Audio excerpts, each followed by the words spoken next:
Hi hello Telangana రాష్ట్ర ప్రజలందరికీ నమస్తే, గుడ్ మార్నింగ్. ఈరోజు మన ప్రజావాణి తెలుగు దినపత్రికలో మెయిన్ పేజ్ వార్త విశేషాలు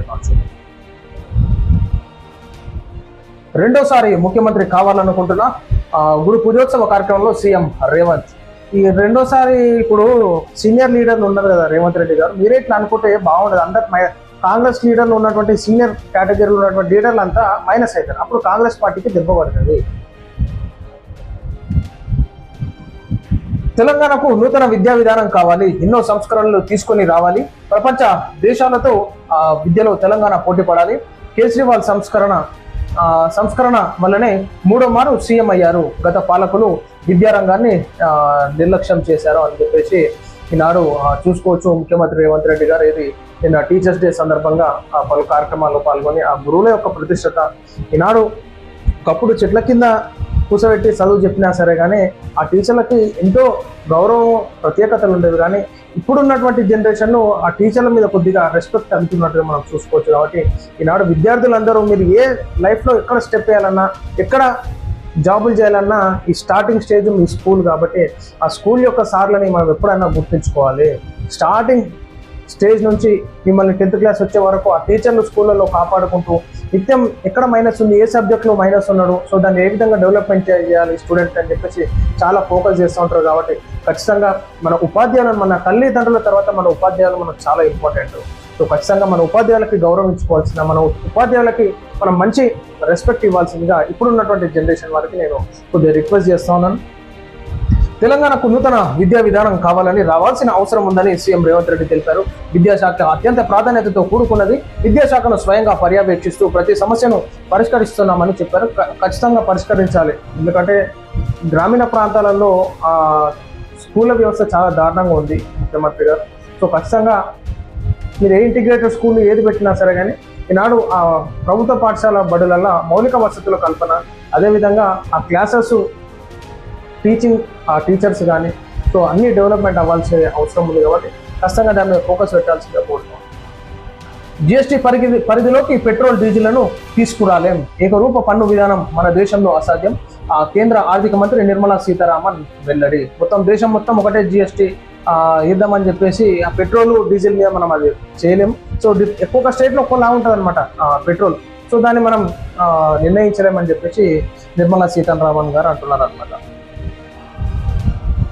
ఎందుకంటే ఒక్కో స్టేట్లో మంచి డెవలప్ ఆర్థిక అభివృద్ధి ఉంటుంది ఒక్కొక్క స్టేట్. సో ఆ స్టేట్లో కొంచెం ట్యాక్స్ ఎక్కువ వసూలు చేయడం జరుగుతుంది. ఏదైతే స్టేట్లలో ఆర్థిక ఇబ్బందులు కొనసాగుతున్నాయో ఆ స్టేట్లో కొంచెం తక్కువ ఉంటుంది. సో ఈ విధంగా కొనసాగుతుంటుంది అనమాట.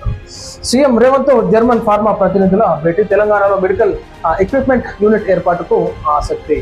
సో మన తెలంగాణలో మెడికల్ ఎక్విప్మెంట్ యూనిట్ తయారీకి ఏర్పాటు చేయడానికి మన జర్మన్ ప్రతినిధుల బృందం సమావేశమైనట్టుగా చూసుకోవచ్చు. నేటి నిమజ్జనానికి భారీ ఏర్పాట్లు. ట్యాంక్ బండ్ పరిసరాల్లో భారీగా బందోబస్తు, విద్యుత్ అంతరాయం లేకుండా చర్యలు. ఉదయం 6 నుంచి నిమజ్జనం ప్రారంభం. ప్రధాన రూట్లలో ట్రాఫిక్ ఆంక్షలు కొనసాగింపు. చివరి రోజు ఖైరతాబాద్ కు పోటెత్తిన జనం. ఖైరతాబాద్ గణపతికి రేవంత్ ప్రత్యేక పూజలు. 71 ఏళ్లుగా ఉత్సవాల నిర్వహణపై అభినందనలు. మొత్తం మీద ఇక ఈసారికి 71 సంవత్సరాలు చేరుకుంది ఆ ఖైరతాబాద్ వినాయకుడు కార్యక్రమం మొదటి నుంచి ఇప్పటి వరకు. సో మొత్తానికైతే ముఖ్యమంత్రి రేవంత్ రెడ్డి గారు కూడా హారతి ఇచ్చి ఇలా శుభాకాంక్షలు తెలియజేయడం జరిగింది. పెట్టుబడుల ఆకర్షణకు సహకరించండి. ప్రధాని మోడీతో లోకేష్ భేటీ. ఆ ఏపీ ప్రాజెక్టులపై మరోమారు చర్చ. ఇది కథమైతే తీయే లొకేషన్లో మీకు అండదండలు, నరేంద్ర మోడీ గారు ఆశీస్సులు, ఆర్థికంగా సపోర్ట్ అంతా బాగుంది. ఖచ్చితంగా అయితే ఏం టెన్షన్ ఏం పడకూడదు. గుండమనేని మహేందర్ రావుకు జిల్లా ఉత్తమ ఉపాధ్యాయ అవార్డు. మొత్తానికైతే మహేందర్ రావుకి ఉత్తమ ఉపాధ్యాయ అవార్డు రావడం చాలా సంతోషకరంగా మనం భావించుకోవచ్చు. ఎందుకంటే ఈనాడు పిల్లలు చైతన్యవంతం కావడానికి, పిల్లలు ఆత్మధైర్యంతో మెంటల్గా, ఫిజికల్గా ప్రతి ఒక్కటి ఈనాడు స్పోర్ట్స్ కానీ ఏది కానీ ఎడ్యుకేషన్లో ఈనాడు ఉపాధ్యాయులు హీరో ప్లే చేయడం జరుగుతుంది. తల్లిదండ్రులు స్కూల్కి పంపిస్తారు కానీ సో విద్యార్థులు మంచి టాలెంట్గా తయారవుతుంటే ఉపాధ్యాయులు చాలా శ్రమిస్తారు. సో ఒక్కొక్క క్లాస్లో 20 మంది, 30 మంది, 40 మంది ఉన్నటువంటి క్లాస్లు ఉంటాయి. సో దాంట్లో అందరి మీద ఫోకస్ పెట్టాలంటే ఈనాడు ఉపాధ్యాయుల నైపుణ్యతని మనం మెచ్చుకోవాలి. బూత్ స్థాయి నుంచి పార్టీ బలోపేతం. కామారెడ్డి సభకు భారీగా ఏర్పాట్లు. ఎమ్మెల్యేలు కోరుకుంటే రేవంతే CM. PCC chief Mahesh Goud. ఎమ్మెల్యేలు కోరుకుంటే రేవంతే సీఎం. అంటే మళ్ళీ వచ్చేటటువంటి ఎలక్షన్స్ పార్టీ బలోపేతం చేస్తే ఎమ్మెల్యేలు అందరూ డిసైడ్ చేసి రేవంత్ మళ్ళీ సీఎం అని చెప్పేసి మహేష్ కుమార్ గౌడ్ గారు అంటున్నారు అనమాట. చూద్దాం ఇక గెలుస్తుందా గెలవదా మళ్ళీ వచ్చేసారి. పిల్లగుట్టక ముందుకే కులగుట్టడు ఎందుకు మహేష్ కుమార్ గారు. ఇది ఇచ్చిన హామీలు ఫస్ట్ అన్ని నెరవేర్చారు.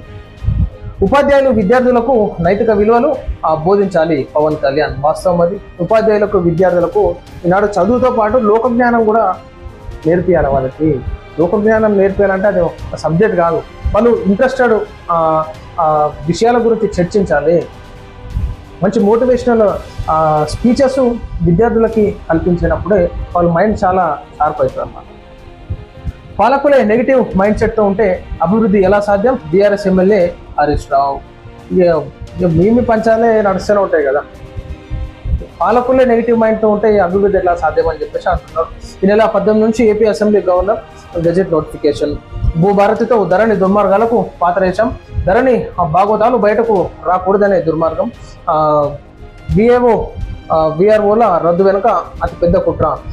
జీపీఓలకు నియామక పత్రాలు అందించిన సీఎం రేవంత్ రెడ్డి. మొత్తం మీద అయితే వాళ్ళ జీవితాలు అందరి నాశనం అయ్యేటటువంటి సిచ్యువేషన్లో మళ్ళీ ఆదుకున్నట్టుగా మనం చూసుకోవచ్చు. మొత్తం మీద ఉద్యోగాలను అవసరం వచ్చినప్పుడు ప్రభుత్వాలు ఆడుకోవడం, అవసరం లేనప్పుడు వాళ్ళని నిలబొట్టడం కరెక్ట్ కాదు.